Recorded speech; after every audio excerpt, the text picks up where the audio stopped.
Donc les audits, comment ça va se passer les audits? Alors, c'est quoi un audit concrètement?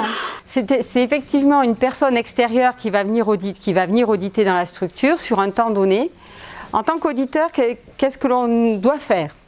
On est là déjà pour vous écouter, on a tout un temps d'échange qui va nous permettre d'évaluer comment vous fonctionnez. Il faut qu'on prenne un petit peu le temps de vous comprendre.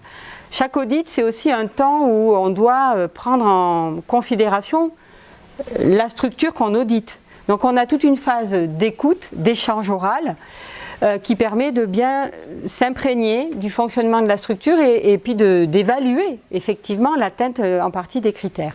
Donc toute cette partie orale est importante. C'est un temps qui se veut constructif. Moi, quand je démarre un audit, je dis toujours aux audités, je suis comme saint Thomas, je vous crois sur parole, sauf que quand vous m'apportez la preuve, ça me va beaucoup mieux. Donc c'est vrai que il y a les échanges et puis après il y a le fait d'aller vérifier sur pièce et les constats que l'on va faire, ça sera toujours par rapport à des choses qui vont être observées. C'est-à-dire qu'un auditeur qui dit « je pense », ça ne va pas. Si on commence par mettre un écart en « je pense que vous auriez dû », c'est pas bon. Par contre, c'est « j'ai constaté que ». On est vraiment dans du factuel, on est dans l'observation. C'est bon, c'est pas bon. Là, sur des référentiels comme celui-là, c'est clair qu'en général, bah oui, soit c'est atteint, soit c'est pas atteint. Après, ça peut ne pas être atteint tout le temps. Donc là, c'est là qu'on va pouvoir évaluer des niveaux entre mineurs, majeurs, enfin, adaptés. Oui, ce qui est important aussi, c'est que l'audit, il se fait par échantillonnage. C'est-à-dire qu'on ne va pas aller vérifier 100% de vos dossiers. Donc on va aller échantillonner pour voir que ce que vous nous avez dit, ce que vous nous avez expliqué, la façon dont vous travaillez au regard des 32 indicateurs, eh bien on est OK ou on n'est pas OK. C'est vrai que avant de statuer sur une non-conformité, on peut se dire, bon, on a échantillonné sur 2-3 formations, on pourra aller en chercher d'autres pour confirmer. Voilà. Donc l'échantillonnage, ça dépend aussi des organismes certificateurs, ça, donc je ne vais pas rentrer dans le détail. Mais l'échantillonnage, c'est quelque chose que l'on peut adapter en fonction de la circonstance.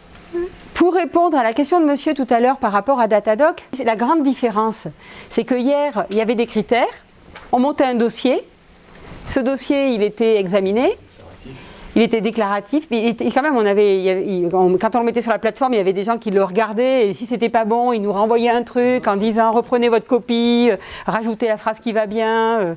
Et puis, au final, ça pouvait être validé et on était datadocké. Là, c'est pas ça. Là, on pourra avoir des éléments amont pour analyser des procédures, des beaux fonctionnements. Mais après, on vient voir, comme je disais, on vient observer, on vient regarder, on est avec vous, dans votre chez vous. Donc, et c'est là qu'on va pouvoir aller sur pièce, regarder si on retrouve bien tous les éléments que l'on doit avoir pour pouvoir valider les critères. Je pense aux sous-traitants, par exemple, bah oui, on va aller chercher les dossiers sous-traitance et on va aller vérifier qu'il y a bien des CV, une façon d'évaluer, voilà. Sauf que maintenant, c'est plus que déclaratif. Maintenant, il faut montrer qu'on le fait. C'est-à-dire qu'on ne peut pas l'oublier. Datadoc, on pouvait l'avoir fait, puis on voit, oh, non, là, on ne peut plus. Les temps d'audit. Donc ça, quel que soit l'auditeur que vous missionnerez, les temps d'audit, ils sont calibrés dans l'arrêté. C'est comme ça. Donc si vous avez un chiffre d'affaires qui est inférieur à 150 000 € et que vous faites que de la formation, bah, ça sera un jour d'audit. La durée de base étant une journée. Après, les colonnes que vous avez derrière, ça correspond effectivement aux différentes actions de formation qui peuvent être réalisées. Donc voilà, et donc c'est en fonction de votre chiffre d'affaires et on pourra aller au maximum. Si vous avez un chiffre d'affaires supérieur à 750 000 €, ça pourra aller jusqu'à 1 jour et demi de formation, d'audit, pardon. Et si vous pratiquez toutes les actions de formation, ben vous rajoutez chaque fois plus 0,5, plus 0,5, plus 0,5, plus 1 jour. Échantillonnage de site, la dernière grosse colonne, là, avec plus 0,5, c'est pour les structures qui sont en multisite. Donc s'il y a du multisite et que en fait, par échantillonnage, il y aura des journées d'audit sur les sites rattachés. Alors les audits de surveillance, donc pour ceux qui sont certifiés aujourd'hui, jusqu'à maintenant, donc le cycle d'audit, l'audit c'est 3 années, hein. On donne le certificat pour 3 ans. Jusqu'à maintenant, ceux qui sont certifiés, vous aviez un audit chaque année. Là, l'audit de surveillance, il sera entre 14 et 22 mois, c'est ça? Donc il y aura un audit de surveillance entre 14 et 22 mois et ça pourra être un audit à distance. Après, l'audit à distance, il ne sera pas pour toutes les structures. Par exemple, en multisite, ça ne sera pas possible. Mais pour certains cas, il y aura la possibilité que cet audit soit fait à distance. Et là, l'audit, du coup, vous voyez, le temps d'audit de surveillance est plus court. On a moins de jours d'audit en surveillance. Et le renouvellement, on se retrouve sur les mêmes critères que pour les audits initiaux. Et lui, il a lieu tous les 3 ans. Voilà, là il est au bout de 3 ans. Donc comme on est sur un cycle de 3 ans, vous avez votre audit d'attribution. Entre 24 et 22 mois, vous aurez votre audit de surveillance qui pourra être à distance en fonction de si vous êtes éligible à l'audit à distance.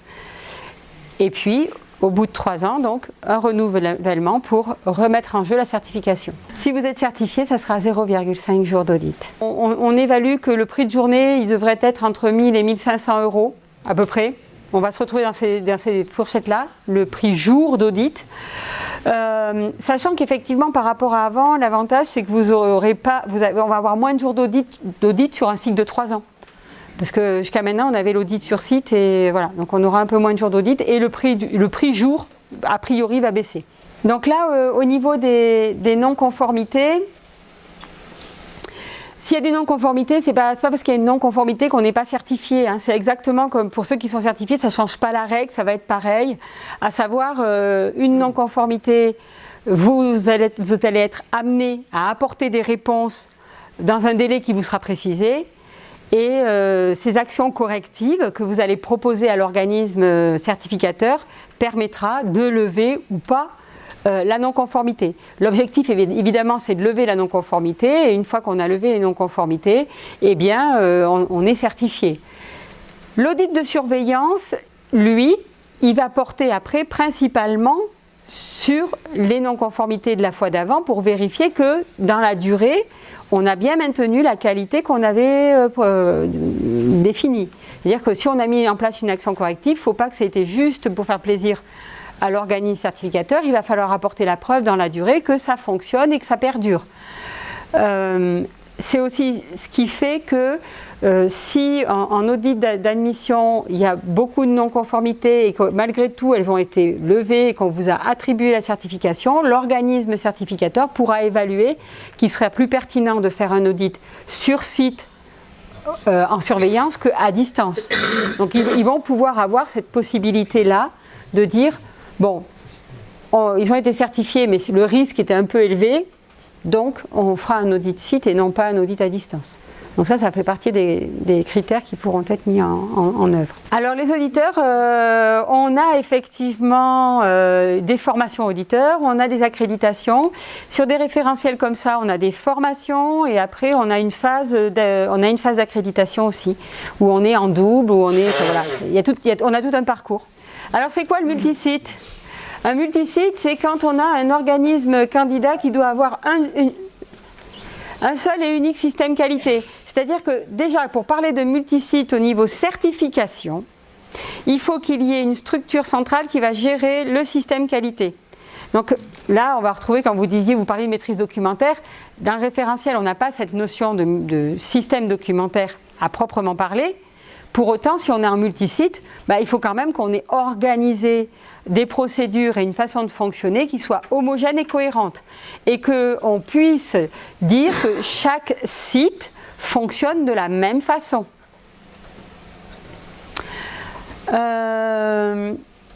Cette fonction centrale, elle ne peut pas être sous-traitée. Donc ça, c'est important quand même de l'avoir en tête aussi. C'est-à-dire que le multisite, la structure centrale qui porte la certification ne peut pas être une structure sous-traitée. Évidemment, cette structure centrale, elle doit avoir un pouvoir de décision en termes d'organisation, puisque c'est elle qui va porter toute l'organisation qui va être homogène, donc il faut qu'elle ait la capacité à mettre en place des procédures, à les faire respecter, à les déployer, à les vérifier. Tous les sites doivent être inclus dans le programme de surveillance géré par la fonction centrale. Ça veut dire quoi?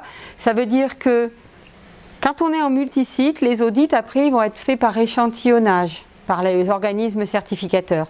Donc ça veut dire qu'en interne, la structure centrale, elle doit organiser des audits internes pour vérifier que tous les sites sont bien au même niveau et sont bien homogènes. Alors pour répondre à la question de tout à l'heure, c'est vrai que quand on a des sites excentrés avec des formateurs, on peut être en multisite.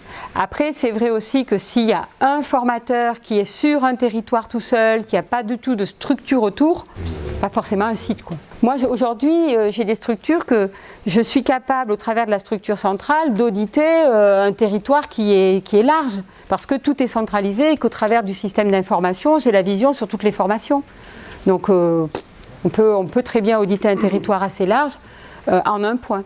Instantanément, on a cette liste-là qui est disponible sur le site de travail-emploi.gouv. Ce sont les organismes certificateurs qui, aujourd'hui, ont été accrédités. Cette liste va probablement bouger. C'est pour ça qu'il est important que vous ayez le lien, parce que le jour où vous allez vous poser la question, vous pourrez toujours aller la consulter en version mise à jour.